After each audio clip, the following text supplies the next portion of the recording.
തിരുവനന്തപുരത്തെ വഴിയോരങ്ങളിൽ ഇത്തരത്തിലുള്ള കലങ്ങളൊക്കെ ഇടം പിടിച്ചിരിക്കുന്ന കാഴ്ചകൾ കാണുമ്പോൾ നമ്മുടെ മനസ്സിലേക്ക് ആദ്യം ഓടിയെത്തുന്നത് ആറ്റുകാൽ പൊങ്കാലയാണ്. അതെ, ആറ്റുകാൽ പൊങ്കാല ഇങ്ങ് എത്തി എന്നതിൻ്റെ സൂചനയാണ് ഈ വഴിയോരത്തെല്ലാം നമുക്ക് കാണാൻ സാധിക്കുന്ന കച്ചവടക്കാരുടെയും നിറയെ കലങ്ങളുടെയും ഒക്കെ കാഴ്ചകൾ. കേരളത്തിൽ നിന്നും കേരളത്തിന് പുറത്തു നിന്നുമൊക്കെ നിരവധി ആളുകളെയാണ് അല്ലെങ്കിൽ നിരവധി ഭക്തരെയാണ് ഈ കച്ചവടക്കാരും കാത്തിരിക്കുന്നത്.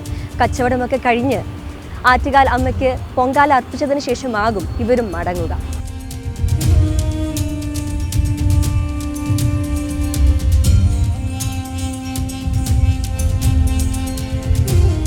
നമ്മൾ പൊങ്കാലയെ പറ്റി സംസാരിക്കുന്ന കൂട്ടത്തിൽ പൊങ്കാല കലത്തിനും ഒരു വലിയ റോൾ ഇതിലുണ്ട്.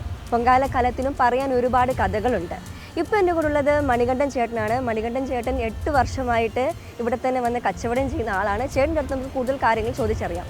മണികണ്ഠൻ, ഇത്തവണ വലിയ കച്ചവടം പ്രതീക്ഷിക്കുന്നുണ്ടോ? കച്ചവടം പ്രതീക്ഷിക്കാതെ നമ്മളുടെ സാധനം കൊണ്ട് ഇറക്കത്തില്ലല്ലോ. എത്ര ആള് പ്രതീക്ഷിക്കുന്നുണ്ടെന്നാലും എന്നാലും നമുക്ക് ഇപ്പോൾ 1-2 ലക്ഷം രൂപയുടെ സാധനം ഇറക്കി അത്രയും പോകണമെന്നല്ലേ പ്രതീക്ഷിക്കുള്ളൂ. ഒന്ന് ബാലൻസ് വരല്ലേ എന്നാണ് പ്രാർത്ഥന. മനസ്സിലായി, നമ്മുടെ പരമ്പരാഗത തൊഴിലാളാണ്, മൺപാത്ര ചെയ്യുന്ന ആളുകളാണ്. അപ്പോൾ ഇവർക്ക് കൂടെ കണ്ടിന്യൂ അത് കൊണ്ടുപോകാൻ പറ്റത്തുള്ളൂ. സ്വന്തമായിട്ട് നിർമ്മിച്ചുകൊണ്ട് വരുന്നത്. നമുക്കിവിടെ ഈ നിർമ്മാണ സാമാനമൊന്നും ഇവിടെ കിട്ടിയില്ല. എല്ലാം പുറത്തുനിന്ന് കൊണ്ടല്ല, ഇതെല്ലാം തമിഴ്നാടാണ്. തമിഴ്നാട്ടിൽ കൊണ്ടുവന്ന സാധനമാണ്. ഇവിടെ ജോലിക്കാരില്ല, ഇത് ഉപയോഗിക്കുന്ന ആളില്ല, ചുള്ളയില്ല, മണ്ണില്ല, അങ്ങനെയുള്ള പ്രത്യേകതയൊക്കെ ഉണ്ട്. ഇതെല്ലാം തമിഴ്നാട്ടിൽ നിന്നാണ് കൊണ്ടുവരുന്നത്. ഇവിടെ ഇപ്പൊ എത്ര ദിവസമായിട്ട് ഇവിടെ ഉണ്ട് കലവൊക്കെ ആയിട്ട്? ഇപ്പോൾ ഉത്സവം തുടങ്ങി 5-ാം തീയതി മുതൽ. 5-ാം തീയതി മുതൽ ഇവിടെ തന്നെയാണ്. തലേദിവസം വരെ അവിടെ കാണും. 13-ാം തീയതി കാണും, രാവിലെ പോകും. അതിവിടെ വിറ്റ് തന്നാൽ എല്ലാം തരും, അല്ലെങ്കിൽ വേറെ കൊണ്ടുപോകും. ഇത് തന്നെയാണ്. അപ്പം ഞാൻ ആദ്യം പറഞ്ഞ പോലെ പൊങ്കാല എന്ന് പറയുമ്പോൾ കലത്തിനൊരു പ്രധാനപ്പെട്ട റോൾ ഉണ്ടല്ലോ, എന്താണ്? ഏറ്റവും പ്രാധാന്യം കലത്തിന് തന്നെയാണ്. അത് കഴിഞ്ഞ് വേറെ എല്ലാം പൊങ്കാലയിൽ കലമാണല്ലോ വേണ്ടത്. മൺകലത്തിൽ പൊങ്കാല ഇടുമെന്നുള്ള പാട്ടും കൂടെ ഉള്ളത്. അല്ല, സ്റ്റീൽ കലമോ അല്ല, അലുമിനിയം കലമോ അല്ല, മൺകലത്തിനാണ് പ്രാധാന്യം. അത് ചില ആൾക്കാർ ഇപ്പോഴും അത് തന്നെ ഉപയോഗിക്കുന്നുള്ളൂ, മാറ്റി ഉപയോഗിക്കുന്നില്ല. അറിയാമെന്നുള്ളവർ ചില എളുപ്പത്തിന് കൊണ്ടുപോകാനും ഇല്ല, തട്ടി മുട്ടി പൊട്ടിപ്പോവോ എന്നുള്ളത് കൊണ്ടാണ് ആൾക്കാർ കൂടുതൽ വാങ്ങിക്കാത്തത്. അല്ല, ഇത് ഉപയോഗം ഈ മൺകലം തന്നെയാണ്.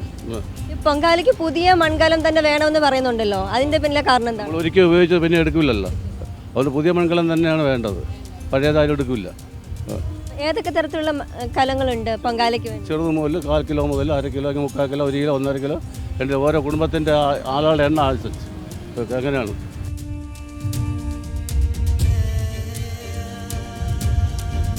പേരെന്താണ് അമ്മ? ഉഷ. അമ്മ എവിടെ നിന്നാണ് വരുന്നത്? അമ്മ നാഗർകോവിൽ. നാഗർകോവിൽ നിന്ന് ഈ സാധനങ്ങൾക്ക് ഈ ചട്ടി കലമൊക്കെ ആയിട്ട് വന്നതാണ്. അവിടെ ഒരു സൊസൈറ്റി ഉണ്ട്, സൊസൈറ്റിയിൽ പറഞ്ഞ് വരണത്. ഇപ്പം എങ്ങനെ കച്ചവടം എങ്ങനെയുണ്ട്? ആളുകളൊക്കെ വന്ന് തുടങ്ങിയോ? ഇതുവരെ വന്നിട്ടില്ല. അമ്മ എത്ര ദിവസമായിട്ട് ഇവിടെ ഉണ്ട്? ഇവിടെ 5 ദിവസം കൊണ്ട് വന്ന് നിൽക്കണം. ഇതുവരേക്കും ഒന്നും തുടങ്ങിയിട്ടില്ല. എനിക്ക് ഒരു 900 രൂപയ്ക്ക് തന്നെ ഇതുവരേക്കും വിറ്റത്.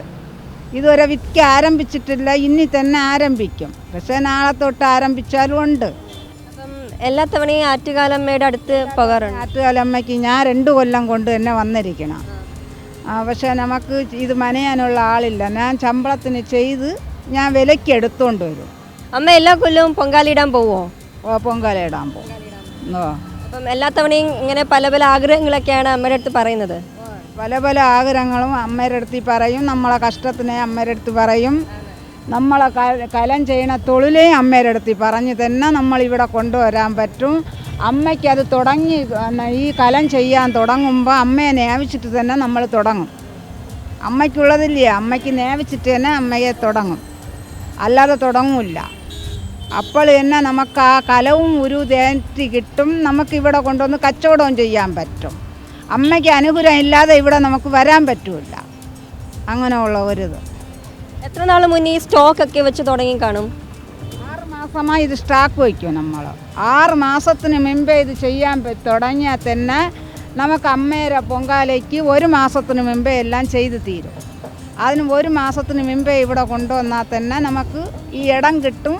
അവിടെ കൊണ്ടിടാൻ ഇടം കിട്ടും. ഇടം കിട്ടിയാൽ തന്നെ നമുക്ക് വിറ്റ് കാശ് എടുക്കാൻ പറ്റും.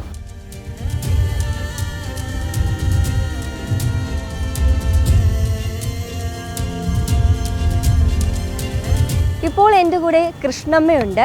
കൃഷ്ണമ്മ 1 വർഷം പോലും മുടക്കാതെ 35 കൊല്ലമായിട്ട് പൊങ്കാലയ്ക്ക് വേണ്ടി കച്ചവടത്തിന് ഇവിടെ സ്ഥിരമായി എത്തുന്ന ആളാണ്. അമ്മയുടെ അടുത്ത് നമുക്ക് കൂടുതൽ കാര്യങ്ങളും വിശേഷങ്ങളൊക്കെ ചോദിച്ചു നോക്കാം. എന്തൊക്കെയുണ്ട് അമ്മ വിശേഷം? വിശേഷങ്ങൾ അങ്ങനെയൊക്കെ പോകണു മക്കളെ, ബുദ്ധിമുട്ടില്ലാതെ ഒക്കെ പോകണു. അമ്മ ഇവിടെ സ്ഥിരമായിട്ട് 35 വർഷമായിട്ട് കലം വിൽക്കുന്നുണ്ട് അല്ലേ? മോക്ക് വിൽക്കാൻ വന്നതാണ്. അമ്മ തന്നെയാണോ എല്ലാ വർഷവും വരുന്നത്? മോളും ഉണ്ട്. പലതരത്തിലുള്ള പൊങ്കാല കലങ്ങളൊക്കെ ഉണ്ടെന്നാണ് കേട്ടിട്ടുള്ളത്. പലതൊക്കെയാണ്? തിരളിയ വിൽക്കും, പൊങ്കാലയിടും, തിരളിയ വിൽക്കും, വെള്ളച്ചോറ് വയ്ക്കും, അങ്ങനെ 3 ദിവസമായിട്ട് ഇവരൊക്കെ വയ്ക്കും. അപ്പം കച്ചവടമൊക്കെ എങ്ങനെയുണ്ട്? കച്ചവടം അങ്ങനെ പോണു, പൊതുവായിട്ട് പോണു. ഇപ്പോൾ ഒരു കലത്തിന് എത്രയാണ് അമ്മ ചോദിക്കുന്നത്, ഒരു പൈസ പറയുന്നത്?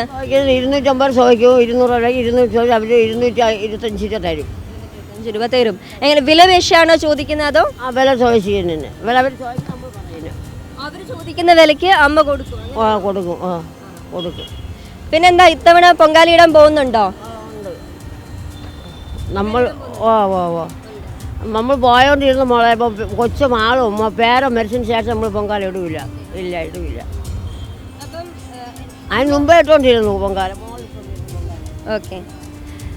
സ്ഥിരമായി ഈ സ്ഥലത്ത് തന്നെയാണോ അമ്മ എല്ലാ വർഷവും ഇരിക്കാറുള്ളത് കച്ചവടത്തിന് വേണ്ടി? നമുക്ക് അവിടുന്ന് മാറിയിട്ട് 2 വർഷം 3 വർഷമായി. അപ്പുറത്താണ് ഇരുന്നത്, അതിന് ശേഷം ഇവിടെ ആക്കി നമ്മളെ. ഈ പൊങ്കാല കലമൊക്കെ എവിടുന്നാ കൊണ്ടുവരുന്നേ? കന്യാകുമാരിന്ന്. സ്വന്തമായിട്ട് ഉണ്ടാക്കുന്നതാണോ അതോ? അല്ല, അവർ സ്വന്തമാക്കി നമ്മൾ വിലയ്ക്ക് വാങ്ങിക്കണം. വേറെ സൈസിൽ ഇത്ര വിലയൊന്നുണ്ട്, അങ്ങനെ കൊടുത്ത് നമ്മൾ അമ്മ അങ്ങനെ ഉണ്ടാക്കിക്കൊണ്ട് വരുന്ന നമ്മൾ ഉണ്ടാക്കിക്കൊണ്ടിരുന്നു. ഇപ്പോഴതില്ലാത്തൊരില്ല മോളെ. കാരണം എന്താ? കാരണമില്ലാതെ ജീവിക്കാനുള്ള പാടില്ല. അങ്ങ് സ്വന്തമായിട്ടേക്ക് കുറച്ച് കടങ്ങളൊക്കെ ആയി. ഇപ്പം നമ്മൾ ഇതിനു വേണ്ടി ഇറങ്ങി, മോൾ മോക്ക് വിൽക്കാൻ വരുന്നതാണ്.